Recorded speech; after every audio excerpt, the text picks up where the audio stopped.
Selamat pagi anak-anak, berjumpa kembali dengan Miss Dewi dalam pelajaran tematik. Kali ini kita akan belajar masih di tema 3, subtema 1, pembelajaran 5 dan 6. Sebelum kita belajar, anak-anak siapkan buku tematiknya dan alat tulisnya. Iya, adapun tujuan pembelajaran kita kali ini adalah pertama, kita mengidentifikasi informasi tentang kondisi lingkungan dan pemanfaatannya. Yang kedua, memberikan apresiasi karya seni kolase. Ketiga, mempersiapkan pertanyaan untuk wawancara. Keempat, menjelaskan hak dan kewajiban merawat tumbuhan. Nah, anak-anak, pada pembelajaran sebelumnya, kita sudah belajar tentang tanaman padi. Tahukah kamu bahwa jenis tanaman yang berbeda mempunyai tempat yang berbeda juga untuk tumbuhnya? Ayo, kita simak bersama-sama seperti padi dan ada juga teh. Padi biasanya tumbuh di dataran rendah, sedangkan perkebunan teh tumbuh di dataran tinggi atau pegunungan.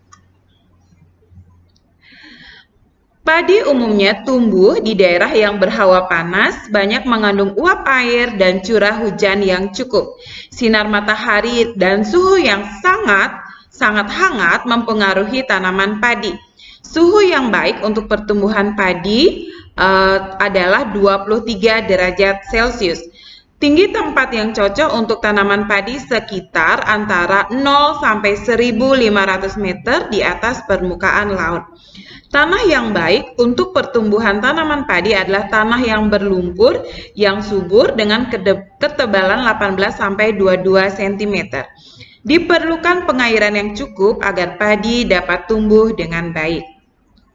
Dan sekarang kita lihat dengan teh. Teh umumnya tumbuh di daerah pegunungan. Suhu yang baik untuk pertumbuhan tanaman teh adalah berkisar 13 derajat Celcius sampai 15 derajat Celcius dengan curah hujan tahunan tidak kurang dari 2000 mm kubik. Sinar matahari dan suhu udara sangat mempengaruhi pertumbuhan tanaman teh. Bila suhu mencapai 30 derajat Celcius, maka akan memperlambat pertumbuhan tanaman teh. Tanah yang cocok untuk tanaman teh adalah tanah yang subur dan banyak mengandung bahan organik dan biasanya terletak di lereng-lereng gunung atau perbukitan. Nah, anak-anak, dari penjelasan tadi bahwa kondisi dan karakteristik alam yang berbeda mempengaruhi jenis tumbuhan yang hidup di sekitar wilayah tersebut. Karakteristik itu maksudnya adalah ada iklim, ada lapisan tanah, dan bentuk permukaan bumi. Dan selanjutnya, pada pembelajaran sebelumnya kita sudah membuat karya seni kolase. Dan saatnya kita akan memberikan apresiasi karya seni kolase. Memberikan apresiasi artinya memberikan komentar terhadap karya seni kolase buatan teman, mulai dari mengenali, menilai, dan menghargai makna atau nilai-nilai yang terkandung dalam karya seni tersebut. Nah, anak-anak, dan selanjutnya kita akan mempersiapkan daftar pertanyaan untuk wawancara. Agar hasil wawancara maksimal, maka pewawancara perlu memperhatikan hal-hal penting berikut. Baik sebelum melakukan wawancara, ketika melakukan wawancara, maupun setelah melakukan wawancara. Hal yang perlu diperhatikan sebelum wawancara.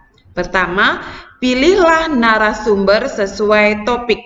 Narasumber adalah orang yang akan memberikan informasi tentang topik yang mau kita ketahui. Buatlah janji pertemuan dengan narasumber. Persiapkan daftar pertanyaan. Berlatihlah wawancara agar lebih paham. Berpakaian yang rapi dan sopan. Selanjutnya adalah hal yang perlu diperhatikan saat melakukan wawancara. Pertama, perkenalkan diri sebelum melakukan wawancara.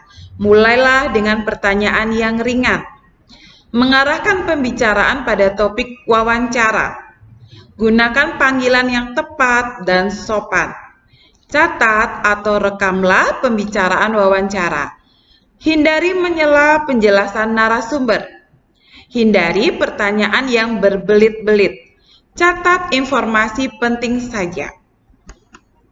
Nah, selanjutnya, setelah kita melakukan wawancara, hal yang perlu kita perhatikan adalah, pertama, jangan lupa mengucapkan terima kasih kepada narasumber. Kedua, meminta maaf jika ada hal yang kurang berkenan. Ketiga, mohon diri dengan sopan sebagai penutup wawancara. Nah, anak-anak, sebelumnya pada pembelajaran sebelumnya kita telah menanam tumbuhan dan merawatnya di pembelajaran 3 dan pembelajaran 4. Bagaimana dengan tanaman yang kamu tanam itu? Apakah dapat tumbuh dengan baik atau tidak? Mengapa tanaman itu dapat tumbuh dengan baik? Tanaman dapat tumbuh jika kita sebagai manusia melaksanakan kewajiban kita, yaitu merawat tanaman.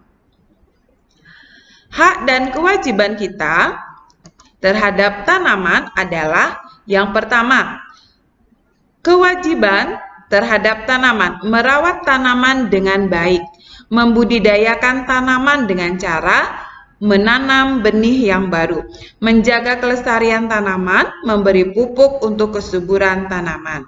Setelah kita melaksanakan kewajiban, apa hak yang akan kita peroleh?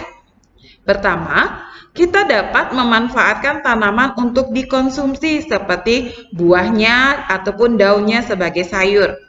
Kedua, menjual tanaman untuk meningkatkan perekonomian. Memetik tanaman untuk dijadikan sebagai hiasan atau kerajinan.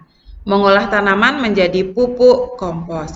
Nah, anak-anak, demikian hak dan kewajiban merawat tanaman yang harus kita lakukan dalam kehidupan kita sehari-hari supaya lingkungan menjadi nyaman dan indah. Ayo kita merangkum apa yang sudah kita pelajari hari ini. Pertama, kita sudah belajar kondisi lingkungan dan pemanfaatannya bagi kehidupan manusia. Kedua, kita sudah memberikan apresiasi karya seni kolase. Kita sudah menilai hasil karya seni kolase yang anak-anak buat pada pembelajaran sebelumnya. Yang ketiga, mempersiapkan pertanyaan untuk wawancara. Bagaimana cara kita mempersiapkan pertanyaan supaya wawancara kita dapat berjalan dengan baik. Dan yang keempat adalah apa yang kita sudah pelajari hari ini. Kita sudah belajar hak dan kewajiban merawat tumbuhan. Apabila kita sudah melaksanakan kewajiban terhadap tumbuhan, maka kita akan menikmati hak kita, yaitu kita mendapatkan udara yang segar, kita dapat menikmati buah ataupun daunnya sebagai sayuran. Nah, anak-anak, demikian pembelajaran kita kali ini pada pembelajaran 5 dan 6 di tema 3 subtema 1. Dan Miss Dewi berharap anak-anak paham dan mengerti dengan penjelasan yang sudah Miss Dewi sampaikan. Dan kita akan berjumpa kembali pada video pembelajaran berikutnya. Sampai jumpa.